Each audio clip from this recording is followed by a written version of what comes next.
We acknowledge with respect the Onondaga Nation, firekeepers of the Haudenosaunee, the Indigenous people on whose lands Syracuse University now stands. May the information you glean from this podcast motivate you to uphold Indigenous values, protect Mother Earth, and honor Indigenous treaties.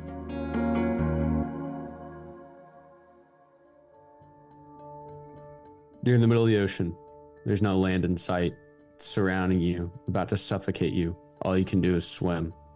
It's what it's like to live in a world with the Doctrine of Discovery. You need somebody to come with a lifeboat. But unfortunately, all we can do is swim.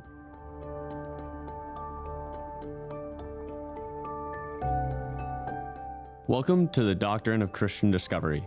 I'm Tanner Randall, your host from Good Faith Media.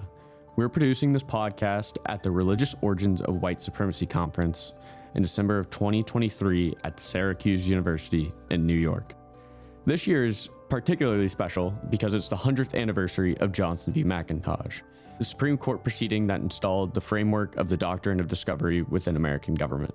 We will be talking about the different ramifications of the Doctrine of Discovery and how it led to Indigenous values and land being stolen, as well as white supremacy and the general idea of revitalized Indigenous culture.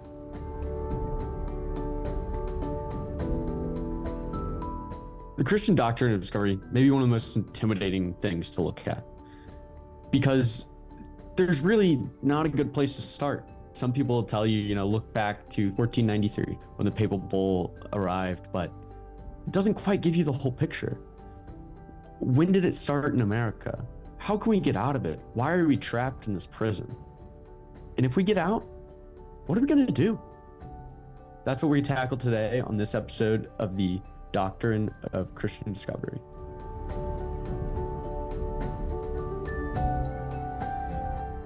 We would like to thank our sponsors who made this podcast possible. Many thanks to the Henry Luce Foundation, Syracuse University, Indigenous Values Initiative, American Indian Law Alliance, American Indian Community House, Good Faith Media, Tanatierra, and Towards Our Common Public Life. We appreciate your support. I'm Tanner Randall with Good Faith Media. Our guests on this episode are Stephen Newcomb and JoDe Goudy. They both worked on the movie The Doctrine of Discovery, Unmasking the Domination Code. And today we're going to speak about their experience with the Doctrine of Discovery, specifically in the realm of United States law.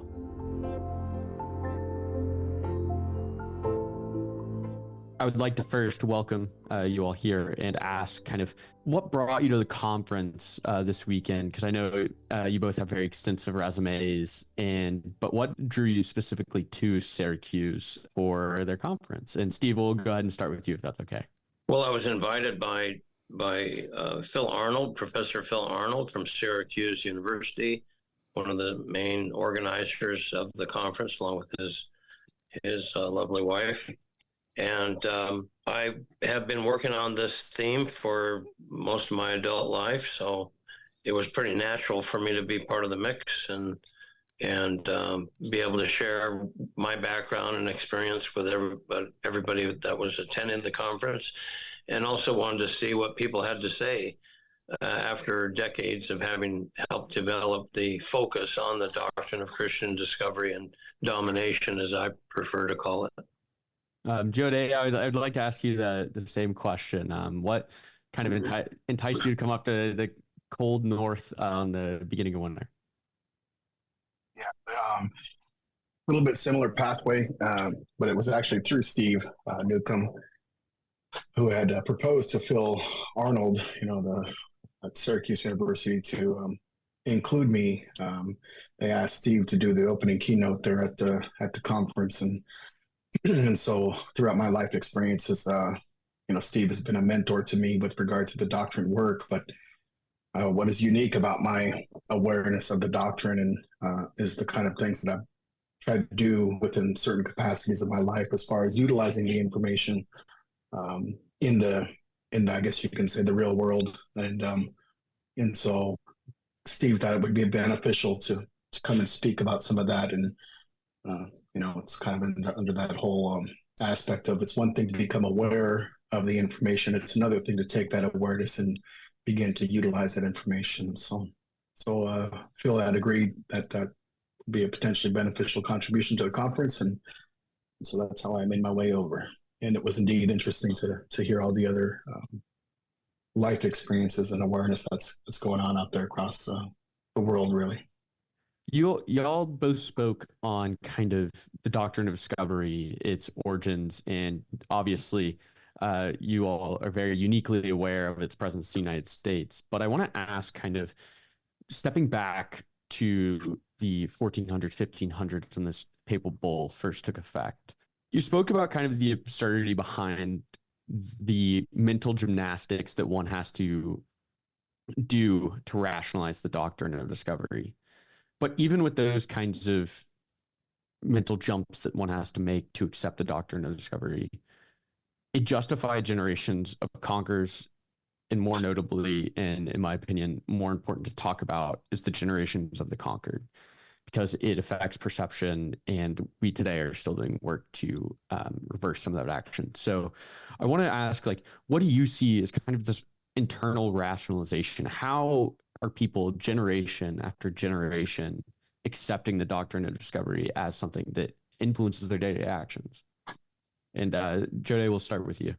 Well, I think quite simply, you don't know what you don't know. And the doctrine at a practical level, as it's applied in the world, for the most part, I think your average person in society throughout the various, whether it's historical perspectives and our current day perspectives, is if you're not aware of the framework that essentially is materializing, practical reality as it's understood, you don't know what you don't know, and you kind of just go with the flow.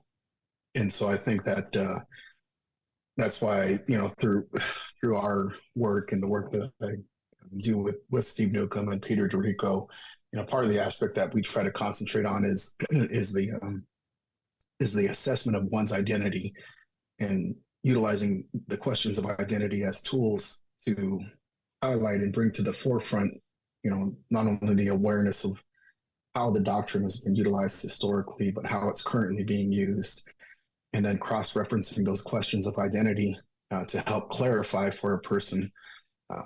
And so I think for the most part, it's just been very well hidden by those who have developed the thought process and communication and actions throughout time to essentially have you, if you want to reference it as somewhat of a matrix, it's right in front of you, but you can't see and understand what it is because you're not quite aware of the details and, as Steve would say, the nuances and thought processes and the actions that have, maintained it and developed it and reinforced it. And so I think that's probably your greatest challenge, is becoming aware of what you're not aware of.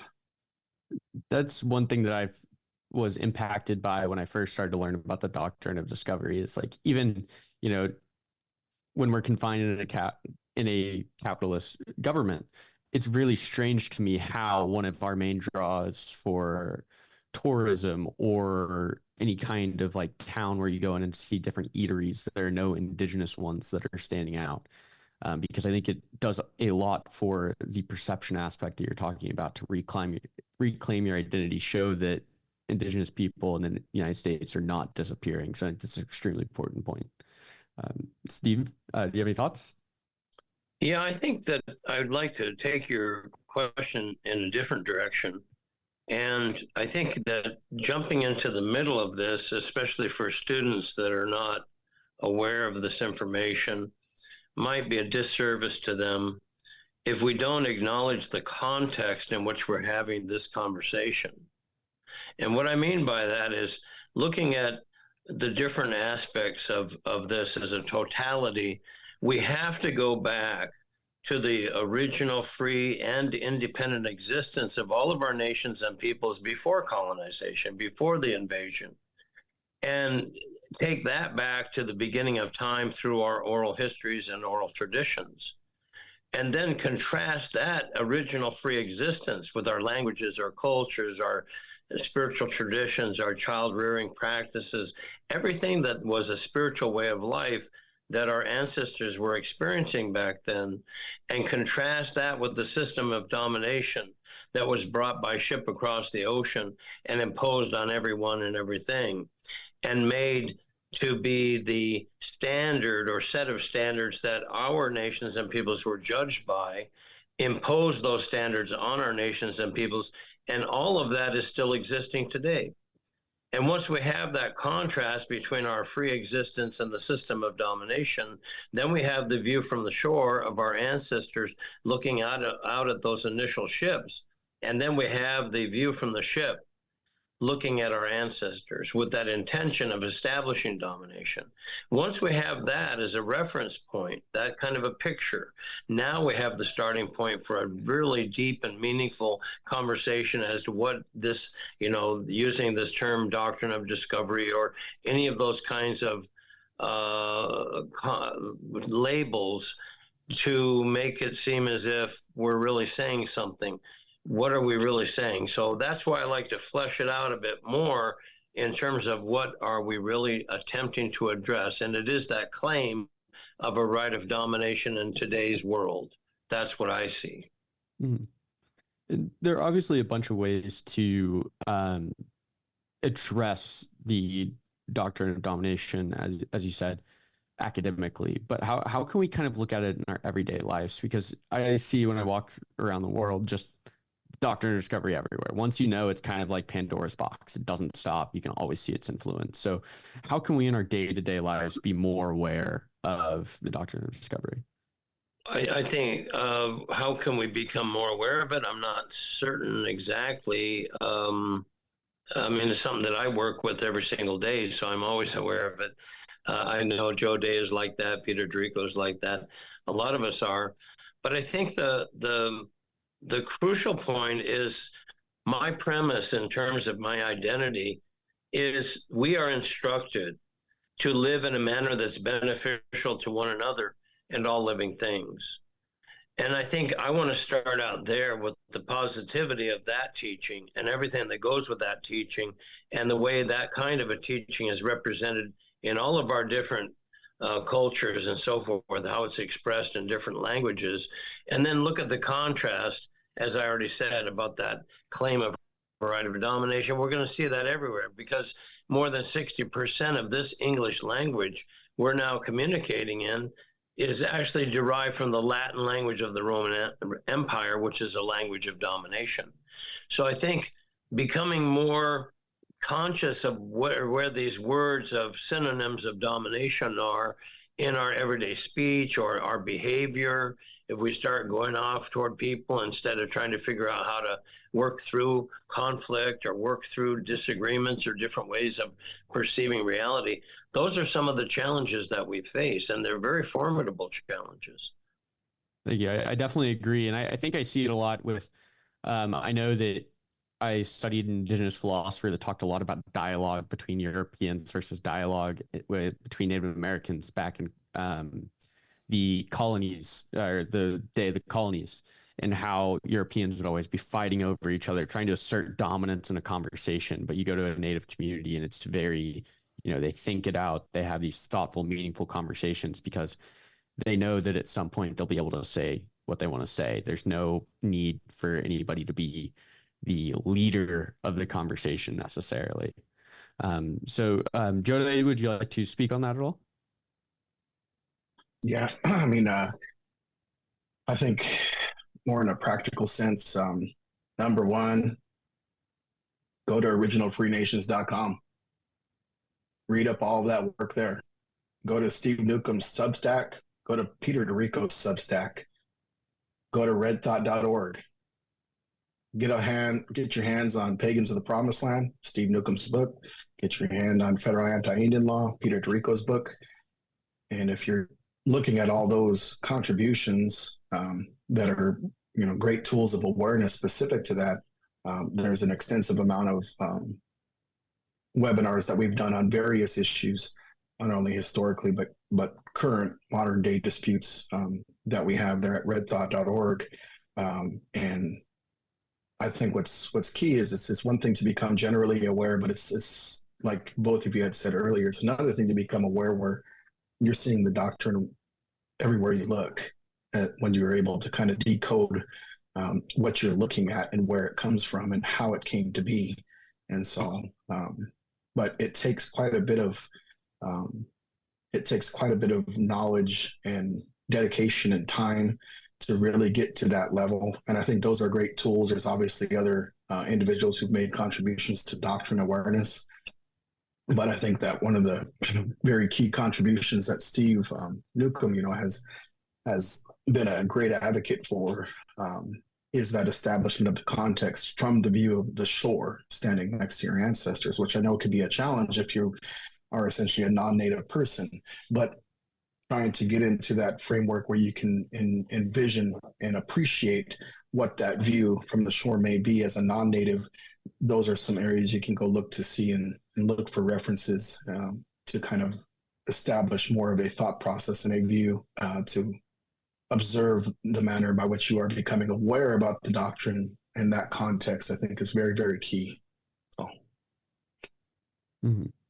And I would be remiss if I didn't ask you all a question kind of more specifically about the court system, because obviously you both have extensive experience. And I've always kind of had this thought process, or not thought process, but I guess I've had a thought in my mind of, we have these systems for Indigenous peoples to take things to court, and their cases can be heard at the highest federal court in the United States, Supreme Court. But often those are cases that involve specific Indigenous communities. And interestingly, the result affects hundreds of Indigenous tribes. So with the Doctrine of Christian Discovery or Domination, we see it as far back as we all know, Johnson v. McIntosh, and even today. So I guess I have a question as far as, with this system where you take very specific problems to a higher court, and then the law or the precedent that comes out of those cases is applied to hundreds of communities. What are some of the promising results that we do see out of that system? But what are some things that we should be concerned about? Promising outcomes? I don't see any particular promising outcomes right off the top of my head, because the overall system is founded on a deception, a lie, a misrepresentation of reality that people have accepted over time. And I think that the fact that the federal anti-Indian law system, as Peter Drico refers to it, is basically premised upon, as I already said several times, the claim by the United States government of right of domination over our nations and peoples. That is a real problem.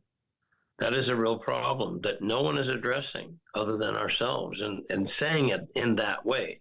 Now, there are people that express various things in various ways. We've chosen to, at least Peter and JoDe and I have teamed up over a fairly long period of time, Peter over a much longer period of time, Peter and I, and we've decided to focus in on that. What is it about the United States government that enables it to claim that it has the right of domination over our nations and peoples, and has been using that against our nations for more than 2 centuries? And that's supposedly a natural thing, an acceptable thing, something tolerable? I don't think so.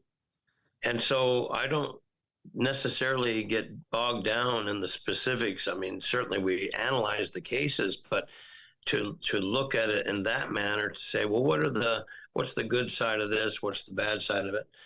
I really don't want to take my sights off of that key point, that the whole premise is unacceptable. And that, in my view, is what we as Native people need to be addressing amongst ourselves. We need to have that conversation. I'm still waiting for that conversation to occur among Native attorneys and those people that went into the legal profession and so forth, and even beyond that, Native leadership, to get into the nitty-gritty of what we're really dealing with. And then we can go into all the particulars of the Supreme Court rulings, and we have all that. But that premise is crucial. Mm-hmm. So what would that look like to have that kind of conversation? And even, if you can speak to it, what would the changes be that we make, that we would make? Well, I think by starting to have the conversation, by identifying that the Johnson versus McIntosh ruling is premised upon the Vatican papal documents of the 15th century and the English charters, starting with the John Cabot Charter and so forth, and the language in those documents that asserts that they have the right to come over here from across the ocean, from Western Europe, from Western Christendom, and establish domination over here. That conversation ought to take place, and it starts by having the conversation. Yeah, I mean, there's all kinds of challenges within the system itself.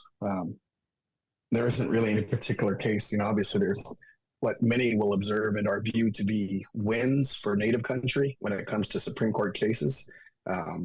What we do at Red Thought is we've analyzed a number of the recent Supreme Court cases, including those that have been identified as victories, and such as the ICWA case that recently was ruled upon, and everybody was claiming victory to that, but really that was just a case that said who had say over either keeping or tearing apart Native families, the federal side or the state side, and the federal side won, and the consequence of that was that the Indian Child Welfare Act stayed in place, and so that's really what that case, the outcome of that case is. You had, other cases like McGirt v. Oklahoma, criminal jurisdiction case, and everybody said that was a victory because the Muskogee Creek was going to be able to stay recognized and stay existing. And really that was a criminal jurisdiction case that essentially was between the federal and the state side.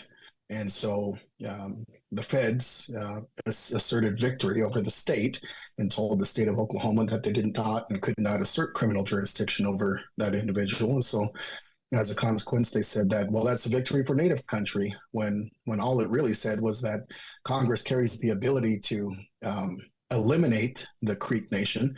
They just didn't do a legislative act specifically stating that that's what they have done.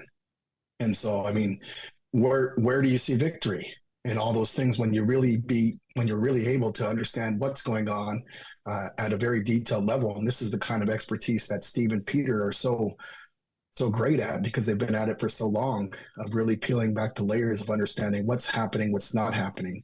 I mean, you have the Cougar Den case versus Washington State Department of Revenue that happened in 2018. Ruling came out in 2019. That was a win for Cougar Den and for Yakima Nation. And I guess you can say that's the closest that you could say would be a positive case, but people would have to do their research and really understand that the uniqueness of the case was the insertion of the amicus brief from Yakima Nation, which represented the first direct challenge to the doctrine of Christian discovery and a claimed right of domination. But the Supreme Court, when they did the ruling, even though it was a victory for the Yakima Nation and the business that it licensed, they didn't identify and or touch anything associated with the doctrine of Christian discovery. So, I mean, there's those outcomes just in face value. Promising. I think that there's some significant challenges with regard to procedure of the judicial branch just in general, at district court level on up to appeal court level, and then the pathway that if it reaches the Supreme Court. And oftentimes when you start a dispute, you start with a specific set of facts, and whatever that dispute is. Now your district court level judge has an extreme amount of judicial discretion when they sit on that bench. And so oftentimes they'll identify, rule on certain aspects of the dispute. They can remand or essentially punt and not touch other areas of the dispute through their judicial discretion. And you're seeing a lot of argumentation that gets kicked out at the district level that really changes the facts that are being looked at the appeal court level.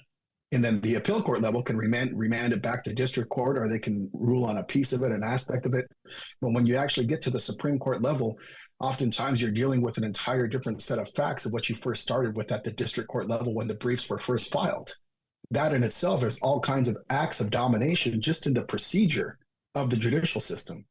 And so that's a challenge. I mean, but I think as far as what can be done, I think Steve said it, and it's important that the Native nations and their formal leadership bodies become aware of this information at levels to really begin to see how this system of a claimed right of domination is impacting their nation on a day-to-day basis.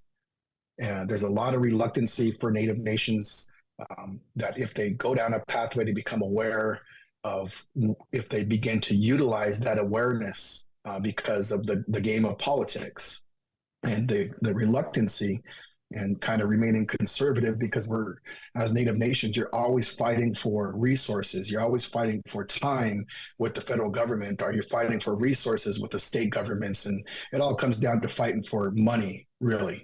And so you're always playing the political game where you're not trying to upset everybody.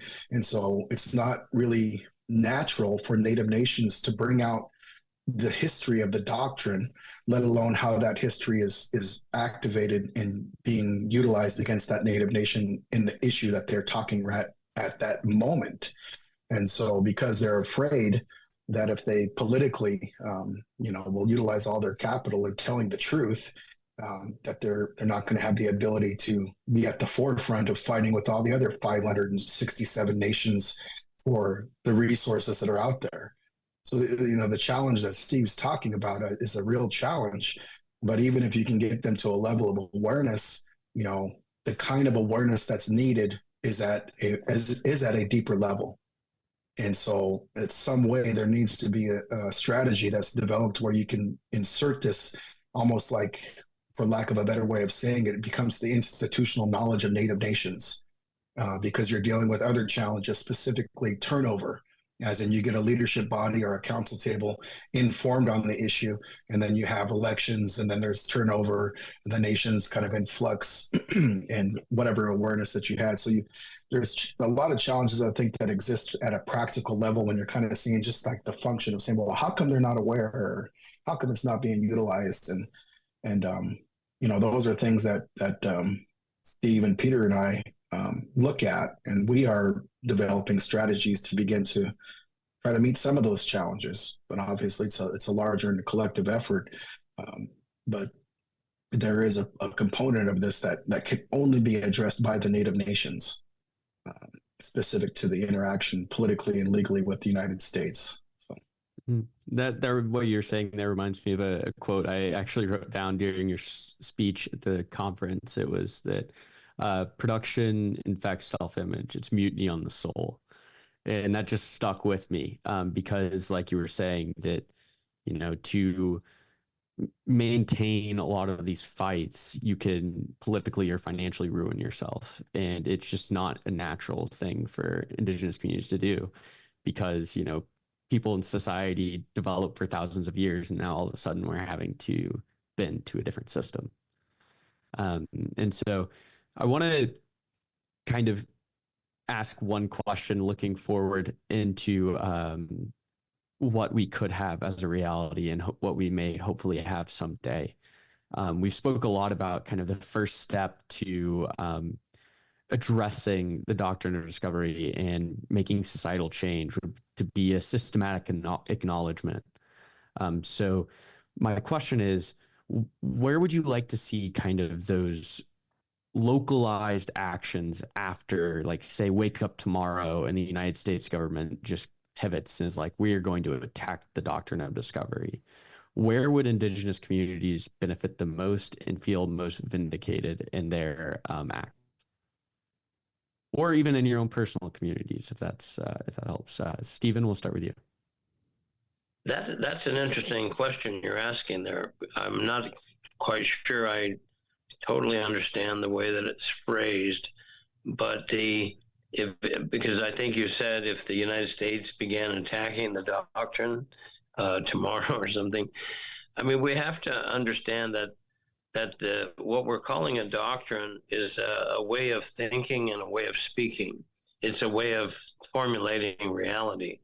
What I eventually learned after decades of going through all the information and looking at the patterns is that the claim of right of domination that I'm talking about is foundational to the entire society of the United States. The whole concept of civilization, the concept of the state, of sovereignty, property, of dominion, empire, and so forth. Those kinds of terms and the terms that are used in federal Indian law are premised upon a contentious way of behaving toward one another as the basis for a system of reality or as a social and political and economic system.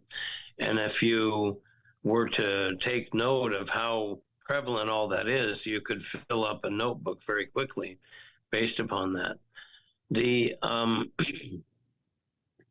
I think I'm stumbling a bit on the question itself, because I think the true nature of this problem is so formidable that we haven't even got to the starting point of the actual conversation that needs to take place, because we have to have such a deep grounding in the information.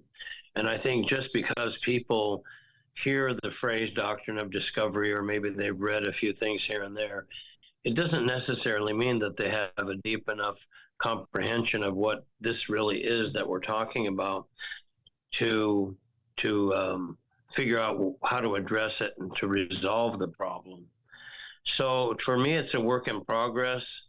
It's something that I'm constantly working with others on to collaborate and to figure out what are the solutions. And I think that the initial solution is to become much more comprehensively aware of what it is we're actually dealing with. And that is no small feat. It's really takes time and dedication and effort and energy and money to do that. So I think we have to turn to our traditional understandings and our traditional values and our traditional mores in order to address these things, because the society that's a dominating society is not going to come up with the answers from within itself.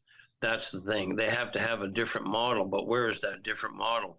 In my opinion, it's within our traditional systems and our traditional languages that we're more likely to find those solutions. So getting more in tune with our own languages, cultures, and spiritual traditions is absolutely crucial to this work in terms of our identity and who we are and what we're all about. And how do we create that model of positivity as an alternative to the domination system? I think that's a big part of the challenge as well. Thank you. And we'll go on to JoDe. Do you have any thoughts on that? Yeah. Well, I think that in a perfect world, a lot of things would happen, but at the same time, you're going to have to deal with reality. If there's a continued intent with regard to approaching the United States as an entity, as a country, I think at some point in time, as much as I may disagree with it, it's the reality that's going to dominate, because it's the dominating entity of the United States that's going to manifest. But if you're going to try to get them to take some steps to simply say, what can you address United States? I'd say, well, number one, you need to reconcile your governing documents.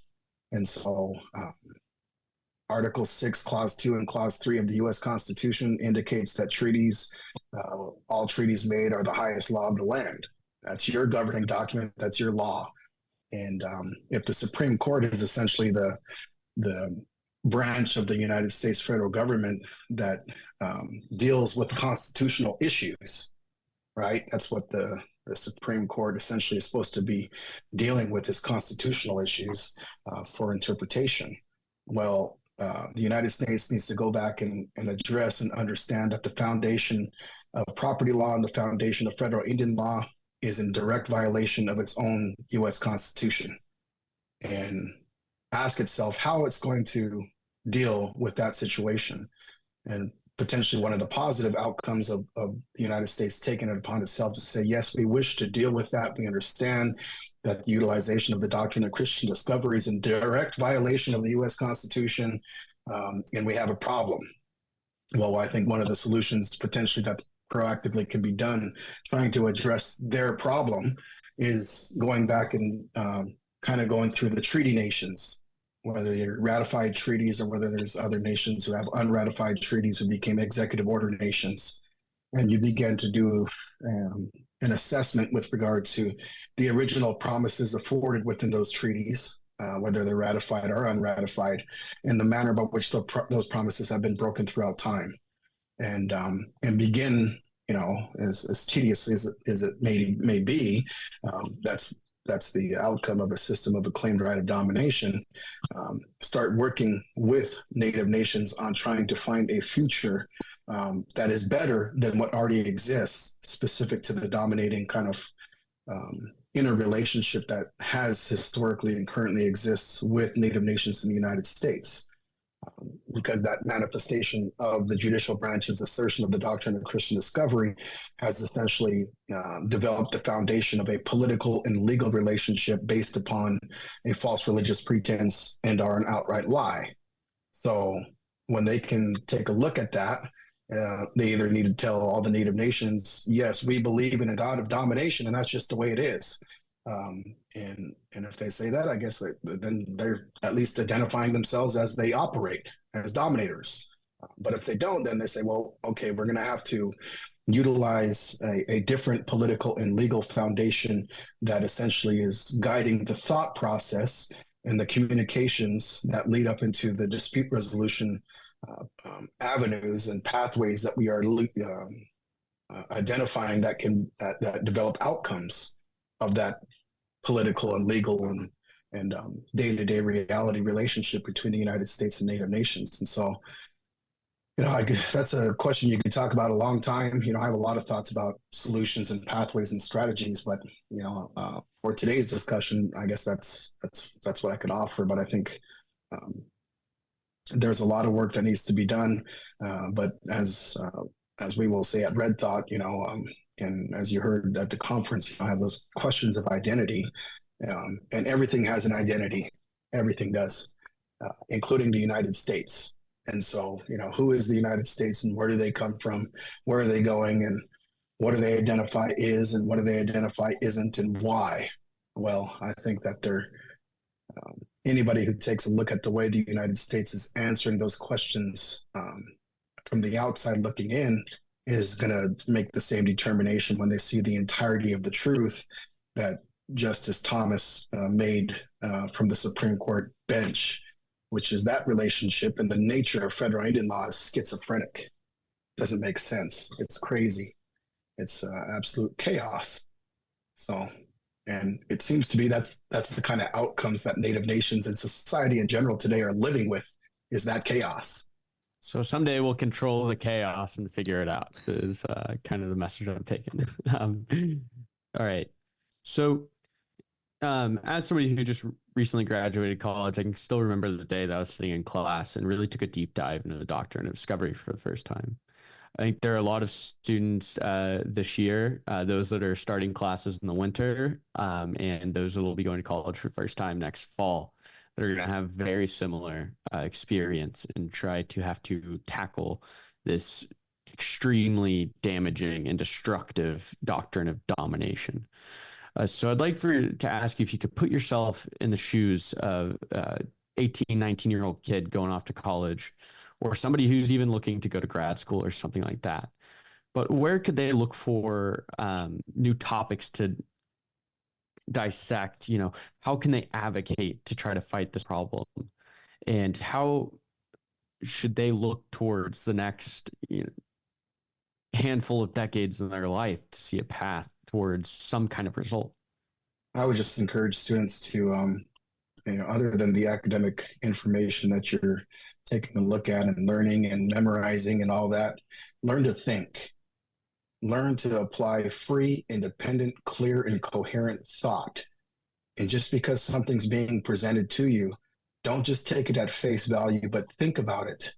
Think about it as far as who you are and where you come from and where you wish to go in life, and your assessment of that which is, your assessment of that which isn't, and why. Look at all the information, but think. Take a step back and utilize your thoughts and your ability to consciously look at something and say, does this make sense? Does this not make sense? Where do I fit in this picture? Where does the rest of the world fit in this picture? where does my identity and who I am in this world now fit with regard to the kind of information that I've now become aware of?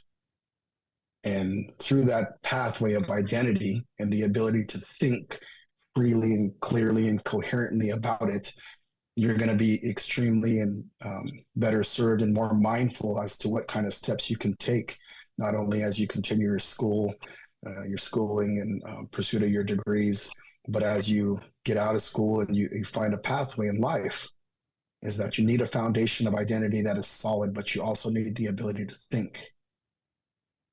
Yeah, I think that Steve Newcomb here. I think that that's such a great point, JoDe, to learn how to think, but also to ask questions, which is part of the thought process, being curious, having a deep curiosity, a hunger for information, for knowledge, for answers.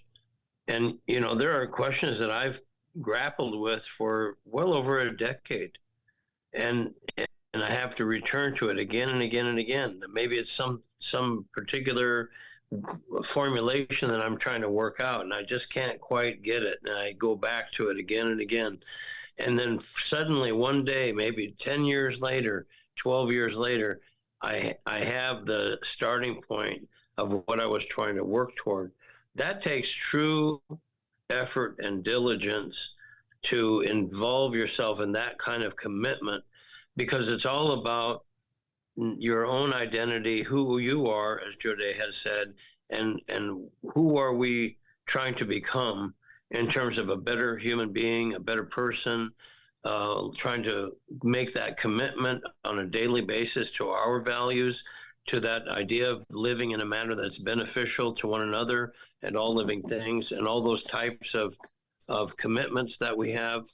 And so that I guess is one of the things that I would encourage young people to deal with, is to go ahead and make that kind of a commitment and go to those source materials on originalfreenations.com, and also to redthought.org and our written materials and so forth. So that would be my short answer to that. Those are very insightful comments. I think that, it's daunting to look at the Christian doctrine of discovery, domination, and try to find any kind of hope. So we appreciate your outlook.